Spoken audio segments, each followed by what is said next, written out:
So we might have messed up. There isn't anywhere in the city. Check that. There's not anywhere in the state where you can go in, sit down, and eat. So, last night we got pizza delivered. So, all prepackaged breakfast this morning. Where are we going? What's north of Ruidoso? Where it starts? I'm watching your video right now. I don't know. Were you asking me where we're going? Yeah.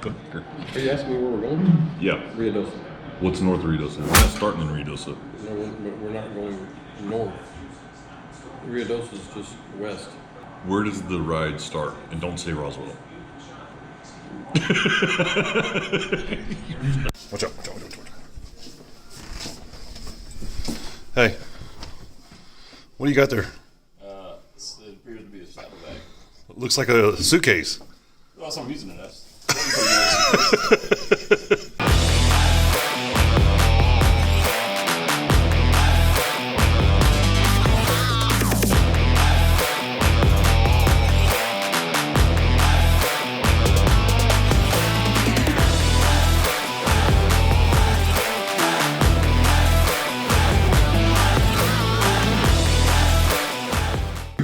So day 2 starts.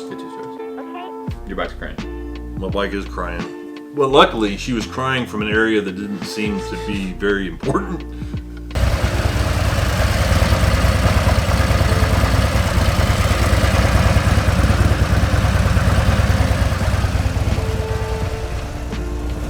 Hopefully, Kooda's just having a temper tantrum. Water, oil, anything liquid does not go that far back, so it's got to be condensation. Why my bike is condensating from the exhaust and nobody else is, I'm not going to go into that. So we were supposed to see the sun come up. We're a little late. So you'll notice our map, it does a lot of backtracking. That was all accurate.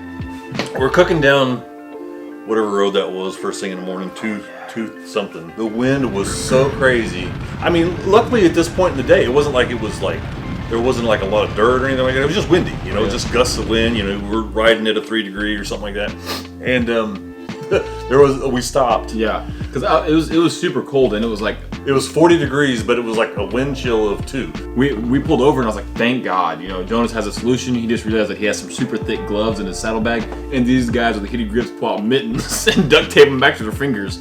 And Jonas was like, here, you want some duct tape? And so he duct tapes my fingers like that. Oh, hold on, wait. First of all, you can't just be like, oh, you want to duct tape your fingers, and then you're like, yeah, get that spot right there. Yeah, don't forget this. So you were gladly, yeah. Can you just tape them to the? Put another layer in there, Uncle Jonas. you can't talk shit and be happy at the same time about it. So what was really funny though is, and I think I got a little bit of this on my on one of my GoPros. When we pulled over, well, all 3 of us were standing next to each other. We had our helmets on, we left them on, visors down, and we were Bluetooth talking to each other because it was so windy. It was like being on what I can imagine was Mars. You know, the wind was blowing, it was like cold. I don't know if you noticed it, and I don't think that you do. I'm sure you don't because you get all the best gas mileage. I was on just about half a tank. So what that means is I'm past the point of no return, right? So luckily, the road started icing over so bad, you had an accident.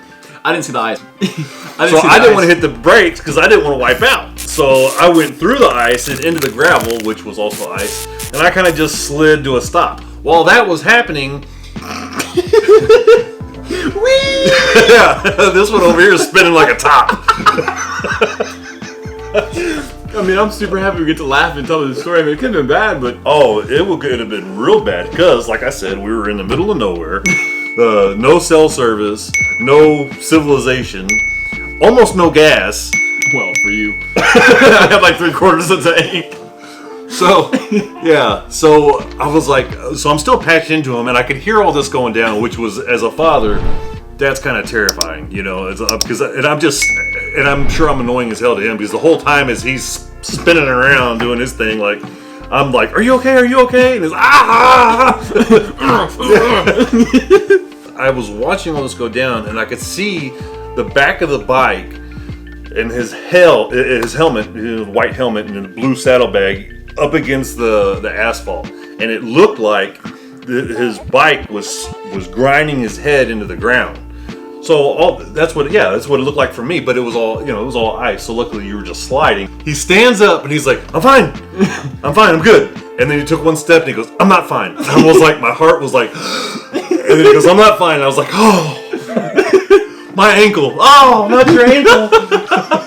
Of all the things, not your ankle!" You know? Oh, you want to get a picture? I was like, "I do." And he's like, I would take a picture, but I can't feel my fingers. I'm like, I go to record it, and then so like it starts over here in the ground, and I get him, and I get the bike, and the thing dies.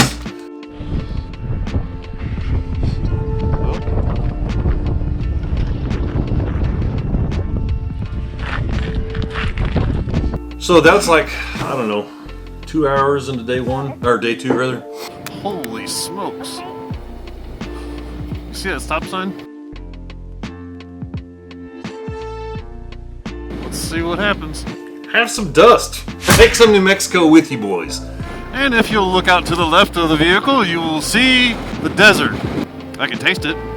It tastes very dirty. See what I did there?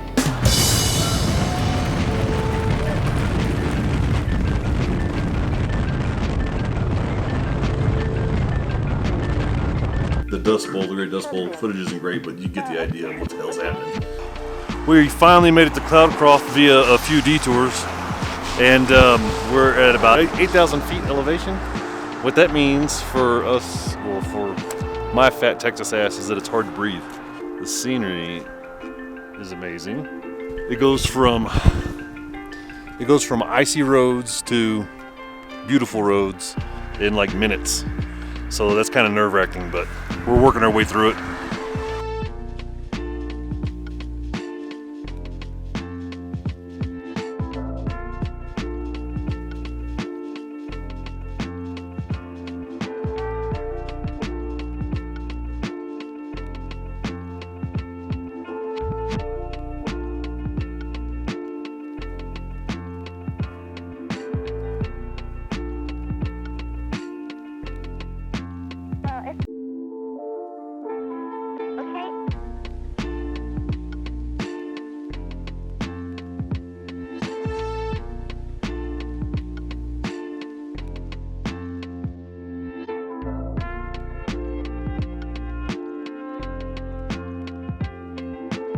So day 2 ends with us in Carlsbad,